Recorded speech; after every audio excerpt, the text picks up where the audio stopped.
Saudara sekalian, ada video menarik yang harus sama-sama kita saksikan. Sayyid Saif Alwi, saudara sekalian, menanggapi pidato viral Bapak Prabowo di Cilacap, saudara sekalian.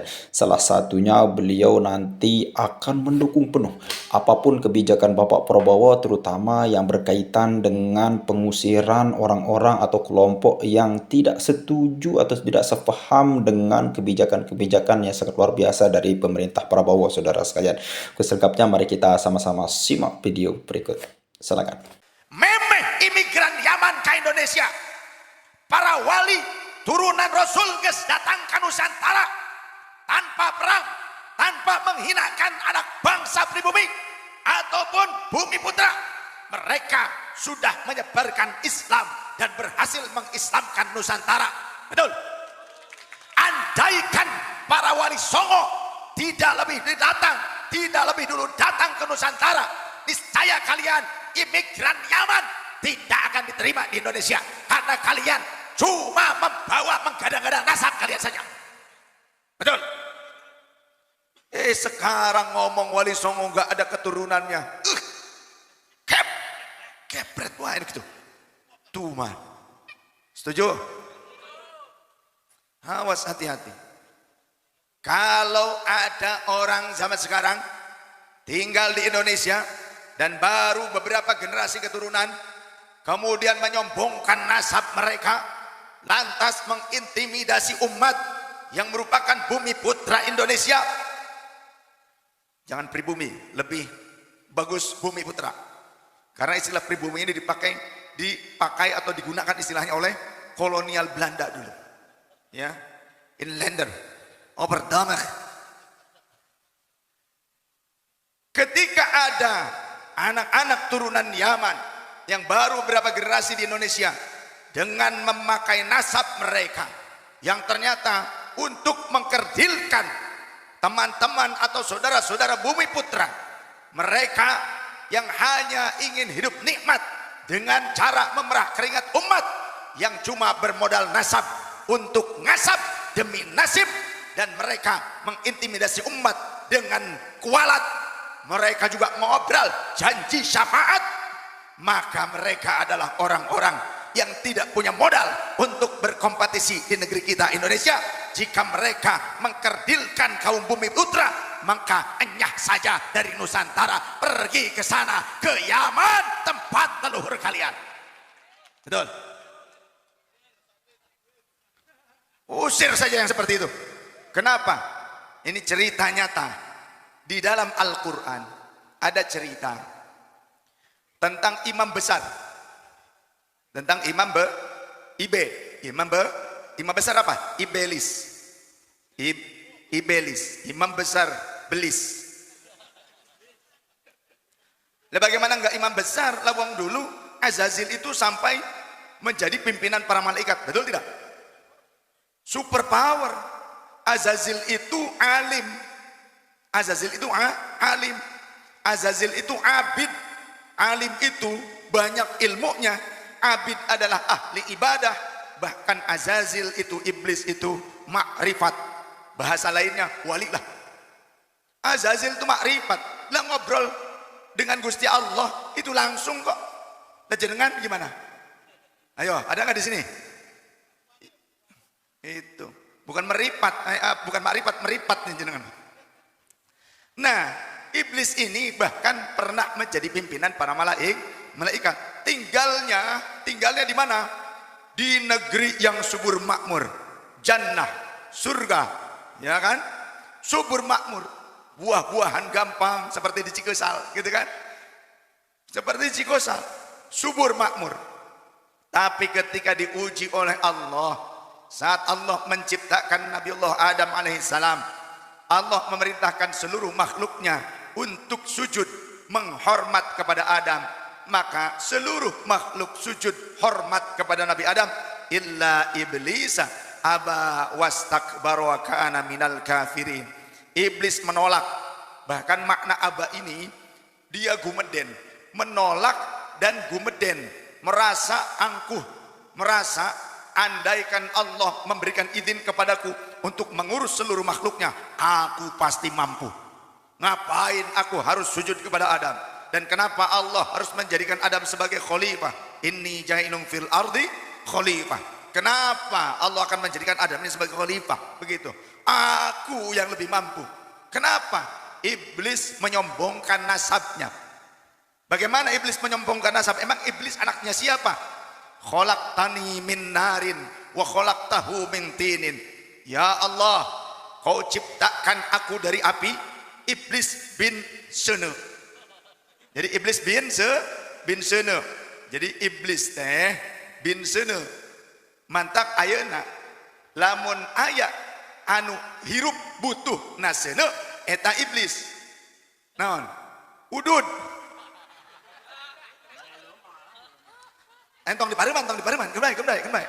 Engke aya pembelaanan, tenang. Ya. Gitu kan?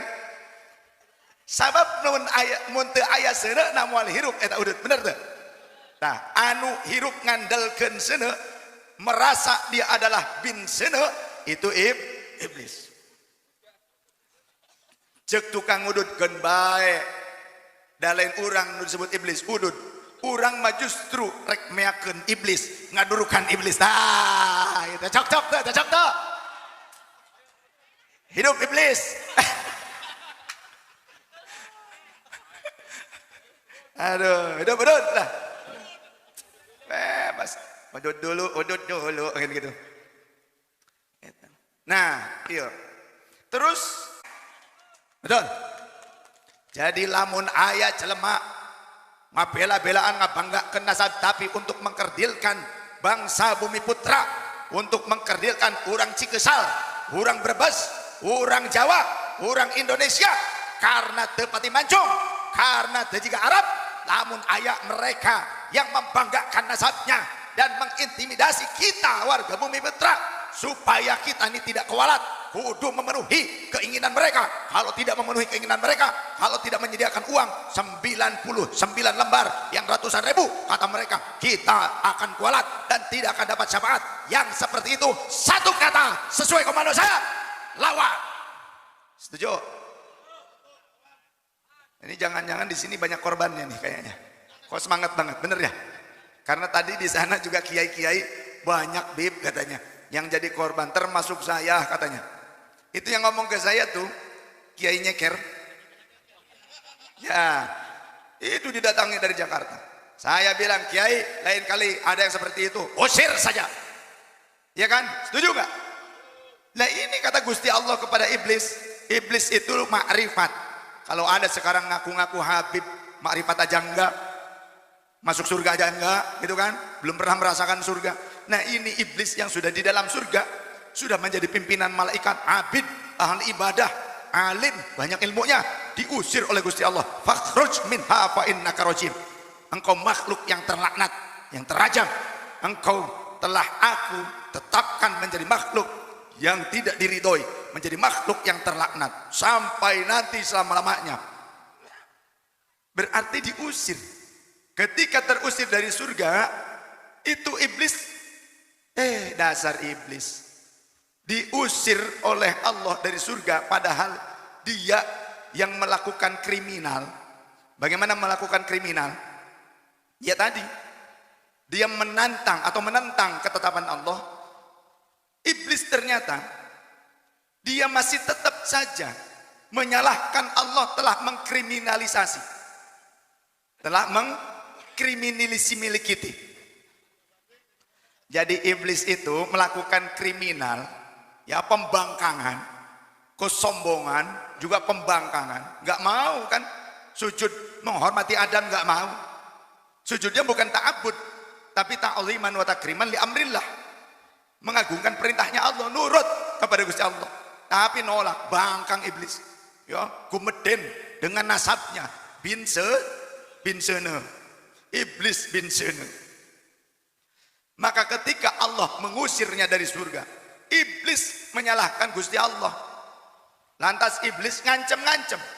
Qala fabima aghwaytani la'aqudanna lahum siratakal mustaqim. Wahai Tuhanku, demi kuasa-Mu, karena Engkau telah mengusir aku, karena Engkau telah mengeluarkan aku dari surga, maka aku akan menghalangi hamba-hamba engkau dari jalan-jalanmu yang lurus. Maka aku akan menyesatkan manusia. Ya Allah, wahai Tuhan, karena engkau telah mengkriminalisasi aku. Kata iblis, mengapa? Mengkriminalisasi kita. Mengkriminalisasi kita. Gitu. Ya. Katanya Allah telah mengkriminalisasi. Dia yang melakukan kriminal, Allah sang Khalik yang dituduh mengkriminalisasi. Dia yang melakukan kriminal, TNI, Polri dan pemerintah yang dituduh mengkriminalisasi. Ayat nu kitu aya. Nu dia nunuturkeun ayat. Kudu diberi kalapa, digedorkeun tapi kana sirah. Tuman. Tuman. Ya Allah. Ternyata iblis koar-koar. Iblis memprovokasi, menghasut sana sini, termasuk kepada Abah Adam dan Emak Hawa. Abah Adam dan Emak Hawa. Nih damti. Kenapa coba dam? Teterang, kunaon gitu, Kang? Nyebut Akang. Kan senior gitu kan. Kunaon gitu, Kang? Gitu, Kang ajengan gitu kan. Nah, ajengan atuh iblis ajengan, ya. Kunaon gitu, Kang? Ye, eta teh sebenarnya lamun anjeun nuang eta buah khuldi. Eta buah khuldi teh buah keabadian. Lamun anjeun neleg eta buah khuldi, nuang eta buah khuldi, anjeun bakal jadi makhluk anu abadi. Jadi salaras nama Allah teu berkenan anjeun jadi makhluk abadi juga kami. Geus pada mah dahar we dang. Yang pamajikan ente dahar we teh buah khuldi teh. Malah juga kami jadi makhluk abadi. Nah naonan maneh aya di surga tapi teu jadi makhluk abadi karena naon dam cenah gitu. Nyerakeun gitu. Jadi menghasut. Si iblis ini menghasut nih Ajazi. Akhirnya Nabi Allah Adam terpengaruh. Maka Nabi Allah Adam dan Ibunda Hawa memakan buah khuldi tersebut. Karena apa? Provokasi dari iblis bin Sene. Akhirnya apa yang terjadi?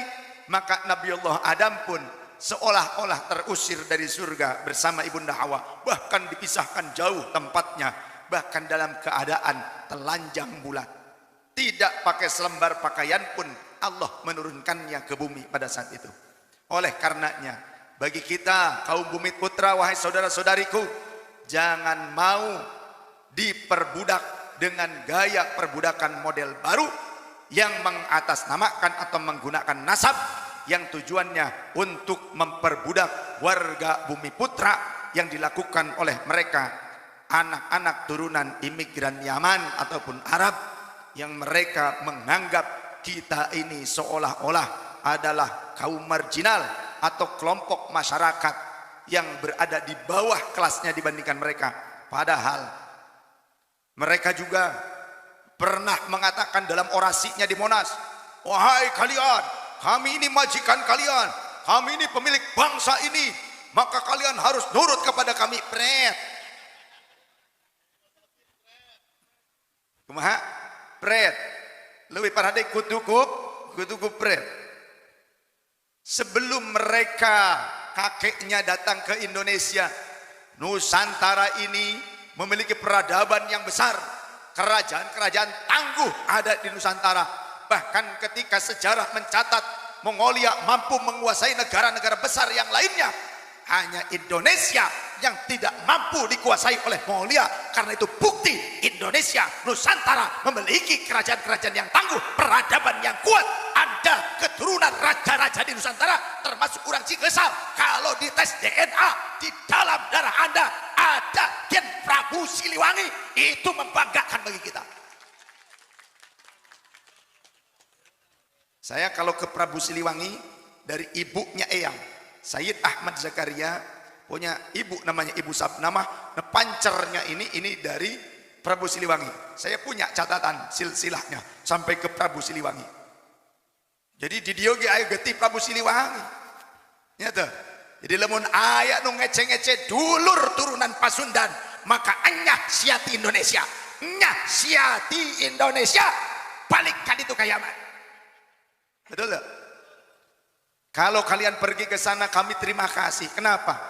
Indonesia sudah barokah sejak zaman dulu. Sejak zaman sebelum kakek kalian datang ke Nusantara ini, kami sudah merasakan barokah di Indonesia ini. Betul tidak? Barangkali kalau kalian pulang ke Yaman, ke Arab, negeri kalian lebih butuh pencerahan kalian. Karena di sana negeri kalian masih saja perang saudara. Betul? Kami yang ada di Indonesia ini sudah hidup dalam keadaan nyaman, aman, tentram. Maka jangan kotori Nusantara ini dengan politik agama, dengan politik yang mengatasnamakan agama, tapi tujuannya ujung-ujungnya adalah kekuasaan. Di abad ke-5 Hijriah, Imam Ibn Rusdi telah membuat kritik terhadap orang-orang yang bergelut untuk menguasai kekuasaan dengan menggunakan dalil agama. Idza aradta an tatahakkama fil jahili fa'alaika an taghlifa kull batilin bi ghilafi diniyin. Jika kalian ingin menguasai orang-orang bodoh, maka balutlah segala perkara yang batil dengan dalil agama. Sekarang mereka membalut khawarij, membalut bughat, membalut perlawanan terhadap pemerintah yang sah dengan dalil agama. Bahkan ulama-ulama NU yang maju ke pemerintahan, yang menjadi wakil presiden, Hadratus Syekh Profesor Dr. Kiai Haji Ma'ruf Amin, beliau adalah orang yang alim, menjadi wakil presiden, dianjing-anjingkan oleh orang-orang yang tidak beradab. Kemudian para ulama yang dekat dengan pemerintah dianggap anjing, dianggap babi oleh orang-orang yang tidak beradab. Hei, kenapa mereka mengatakan anjing dan babi kepada ulama-ulama kita yang maju ke pemerintah, yang berkhidmat di negeri kita, yang juga dekat dengan pemerintah untuk memberikan nasihat? Karena jawabannya, mereka calon presiden yang diusungnya tidak menang. Betul? Karena mereka tidak ada kesempatan untuk bisa dengan pemerintah. Kata ketua PBNU, kata ketua umum PBNU, jika kalian ingin dekat dengan pemerintah, gak usah menganjing-anjingkan para ulama kami. Ayo tinggal ngomong ke kami antar, gitu kata Gus Yahya, kan begitu kan? Nah, jadi intinya mereka itu suka mengobrol ini itu dan suka memprovokasi. Karena apa? Karena mereka itu di kontestasi pemilu mereka kalah. Itu aja sebetulnya. Betul tidak? Mereka kalah. Jadi kalau kalah ngamuknya gini gitu, sampai-sampai ada yang, ya Allah, andai kau tidak menangkan calon presiden yang kami dukung, maka kami khawatir esok hari tidak akan ada lagi yang menyembah engkau. Kalah pisan, eleh pisan. Geus eleh gitu ayeuna nyembah naon? Jangan-jangan nyembah pohon deh dia. Aduh, jangan-jangan nyembah pohon dia. Tong loba legek lah, nya teu. Ari rek berkontestasi dengan karya. Ya kan? Dengan karya, dengan apa lagi? Punya program-program yang bagus. Nggak usah membalut-balut pakai agama-agama lah. Ngaran lagi politik. Nya teu. Ngeus tong maka segala pakai dalil-dalil. Kanyahoan, busukna, goreng tak kelakuan kos itu teh. Berkontestasi mah buktikan program nyata, khidmat kepada masyarakat, kepada bangsa dan nusa. Gitu. Oke, saudara sekalian, itu tadi ceramah yang luar biasa, keras, luar biasa, lantang, saudara sekalian, dari Sayyid Saif Alwi, saudara sekalian. Nah, jadi kalau kita melihat bagaimana penyampaian beliau mendukung penuh bagaimana program-program pemerintah, terutama pidato viral yang dilakukan oleh Bapak Prabowo, saudara sekalian, yang mengusir orang-orang atau kelompok yang menjadi penyulut atau kompor yang menyulut api perpecahan belah di kalangan masyarakat, saudara sekalian. Dan kalau kita melihat, saudara sekalian, bagaimana kisah yang beliau sampaikan, saudara sekalian, bagaimana iblis, ya, Azazil, yang dikeluarkan oleh Allah Subhanahu wa taala dari sorga, saudara sekalian, gara-gara tidak mau daripada sujud kepada Nabi Adam. Kenapa iblis ini tidak mau sujud kepada Nabi Adam? Salah satunya, saudara sekalian, iblis ini sombong. Apa yang membuat dia sombong? Menyombongkan nasabnya, saudara sekalian. Khalaqtahu min tin wa khalaqtani min nar, saudara sekalian. Iblis mengatakan, saya diciptakan dari api dan Adam ini dari tanah, saudara sekalian. Apalagi kalau bukan nasab yang dibanggakan oleh iblis, saudara sekalian. Dan begitu juga dengan keadaan kita yang sekarang, saudara sekalian, bagaimana sebagian kelompok yang mengagung-agungkan nasab mereka, saudara sekalian, seakan-akan kaum pribumi, ya, seakan-akan di kelas golongan kedua, saudara sekalian. Mereka lah yang paling tinggi. Bahkan di orasi aksi 212 di Monas, saudara sekalian, sempat celetus daripada salah satu petinggi Habib, saudara sekalian, mengatakan bahwasanya kami adalah para majikan-majikan kalian. Layanilah kami. Apa maksudnya, saudara sekalian? Mereka menganggap diri mereka ini adalah tuan-tuan, dan kaum pribumi merupakan para pelayan-pelayan mereka, saudara sekalian. Ini tidak boleh ada rasis yang ada di Indonesia. Tidak boleh ada, saudara sekalian. Kita semua dari berbagai macam suku, ras, dan agama, saudara sekalian. Kita satu padu, yaitu warga negara Indonesia, saudara sekalian. Ya, mungkin hanya ini saja, mudah-mudahan bermanfaat. Sekian, Assalamualaikum warahmatullahi wabarakatuh.